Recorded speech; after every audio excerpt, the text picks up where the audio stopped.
Banjir merupakan salah satu bencana alam yang sering terjadi pada beberapa daerah di Indonesia. Banjir seringkali datang secara tiba-tiba dan bahkan menelan korban jiwa. Kenaikan debit air sungai sering tidak terdeteksi, sedangkan kenaikan debit air sungai merupakan salah satu indikator terjadinya banjir. Nah, oleh karena itu, kami sebagai guru IPA membuat suatu inovasi alat mendeteksi banjir sederhana dengan memanfaatkan alat dan bahan yang mudah diperoleh di lingkungan sekitar.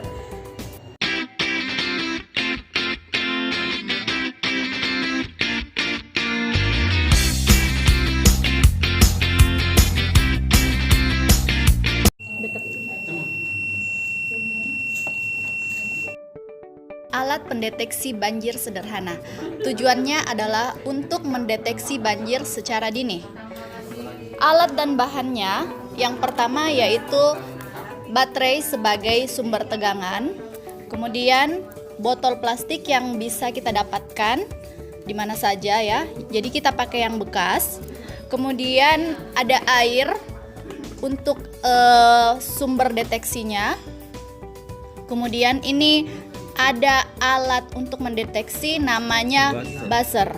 Jadi buzzer, kabel, styrofoam, dan plat yang kita buat dari kawat.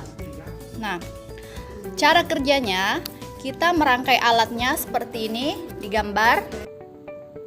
Kutub positif baterai dihubungkan ke kutub negatif buzzer, sedangkan ujung kutub negatif diberikan tambahan kabel. Begitu pula dengan ujung kutub positif.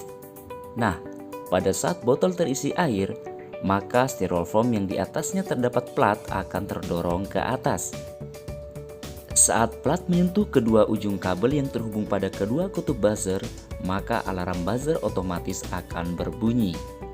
Prinsip kerjanya itu ketika air terisi ke dalam botol ini, maka styrofoam ini atau platnya akan terdesak naik sehingga akan menyambungkan antara kutub positif dan kutub negatif dari alat pendeteksi ini atau buzzer ini, sehingga di saat air naik atau banjir maka buzzer akan berbunyi. Anggap botol sebagai sungai. Ketika debit air sungai naik, maka plat akan terdorong ke atas menyentuh kedua kutub alat pendeteksi tersebut sehingga alarm berbunyi.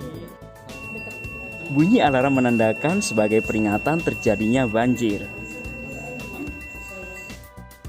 Demikianlah alat pendeteksi banjir sederhana yang dari kami kelompok 2 kelas D pada Diklat Pembina Ekskul Bidang IPA jenjang SMP pada hari ini. Mudah-mudahan alat pendeteksi banjir sederhana ini bisa dikembangkan di masa yang akan datang.